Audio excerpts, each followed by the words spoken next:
शिवसेना उद्धव ठाकरे गटामध्ये आज पैठणचे नेते सचिन घाया जे आहेत ते आज पक्षप्रवेश करता आहेत आणि उद्धव ठाकरेंच्या उपस्थितीत भव्य असा हा पक्षप्रवेश सोहळा जो आहे त्या ठिकाणी पार पडणार आहे। तत्पूर्वी सचिन घाया जे आहेत ते आपल्यासोबत आहेत। सर, खूप खूप स्वागत आहे TV9 मध्ये। खरं तर राजकीय प्रवेश आपण करता आहात शिवसेना उद्धव बाळासाहेब ठाकरे गटामध्ये। काय संकल्प करून आपण हा पक्षामध्ये प्रवेश करताय? सध्या राजकारणामध्ये मला असं वाटतं की राजकारणाचा स्तर फार खालावलेला आहे आणि तरुण पिढीला जर बघितलं तर तरुण पिढी राजकारणाकडे बघून निराश झालेली आहे आणि मला असं वाटतं की सुशिक्षित तरुण जोपर्यंत राजकारणात येत नाही तोपर्यंत या राजकारणाचा स्तर जो आहे तो सुधारला जाऊ शकत नाही। त्यामुळे मी असा विचार केला की प्रोफेशनली चार्टर्ड अकाउंटंट असताना की आपण राजकारणात उतरायचं आणि जोपर्यंत चांगले आणि सुसंस्कृत लोक राजकारणात उतरत नाही तोपर्यंत मला असं वाटतं की राजकारणाचा स्तर उंचावला जाऊ शकत नाही। त्यामुळे मी निर्णय घेतला की माननीय उद्धवजींच्या नेतृत्वामध्ये उद्धवजी बाळासाहेब ठाकरेंच्या शिवसेनेमध्ये यावेळेस प्रवेश करायचा आणि हा माझा पहिला राजकीय प्रवेश आहे। खरं तर चार्टर्ड अकाउंटंट ते राजकीय प्रवास हा खूप विरोधाभास असलेला किंवा एकंदरीत प्रोफेशन दोन वेगवेगळे प्रोफेशन असलेले व्यवसाय आहे।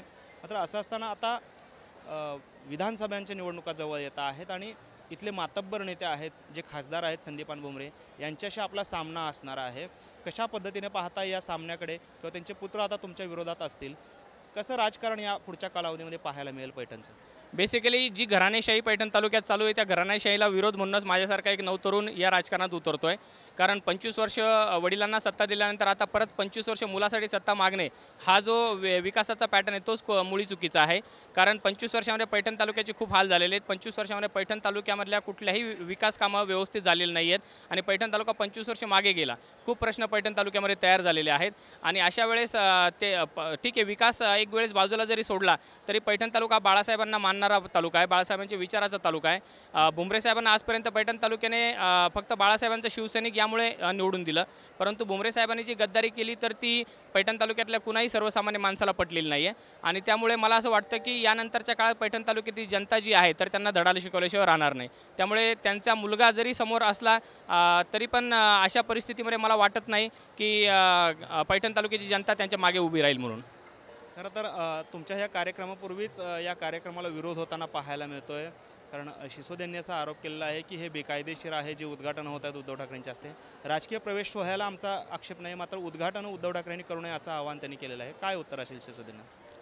शिसोदेंनी जे आरोप केले ते राजकीय हेतूने प्रेरित आहेत। शिसोदेंना जर परवानग्या पाहिजे असत्या तर त्यांनी साखर कारखान्यात देऊन त्यांना परवानगीची फाईल आम्ही दाखवली असती, परंतु शिसोदेंना फक्त राजकारण करायचं आहे। परंतु शिसोदे ते बोलविता धनी ना, शिसोदेंचा बोलविता धनी दुसरा आहे।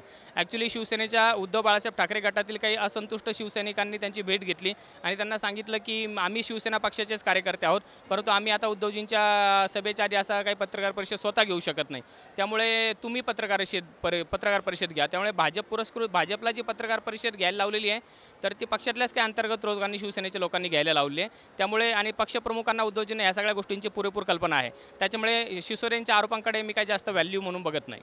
पण मग आगामी काळामध्ये जर का आत्ता प्रवेशापूर्वीच तुम्हाला जर का शिवसेना ठाकरे गटातून विरोध होत असेल तर आगामी विधानसभेची जी गणितं आहेत त्यामध्ये आपण हा सगळा जो काही बंड आहे शिवसेनेमध्ये ते कशा पद्धतीनं शमवणार आहात किंवा काय त्याच्यावर उत्तर असेल? नाही, मला पक्षप्रवेशापूर्वी जर कुणाचा विरोध नाही आहे, कारण मी सगळ्यांशी चर्चा करूनच पक्षप्रवेशाचा निर्णय घेतलेला आहे।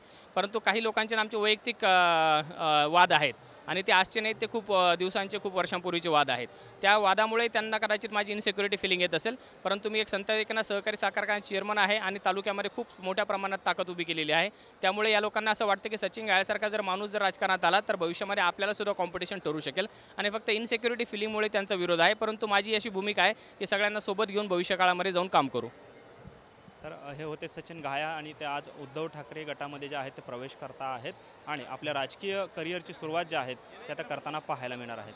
कॅमेरामन विनोद उमनाबादकरसह सागर सुरवसे, TV9 मराठी, पैठण, संभाजीनगर।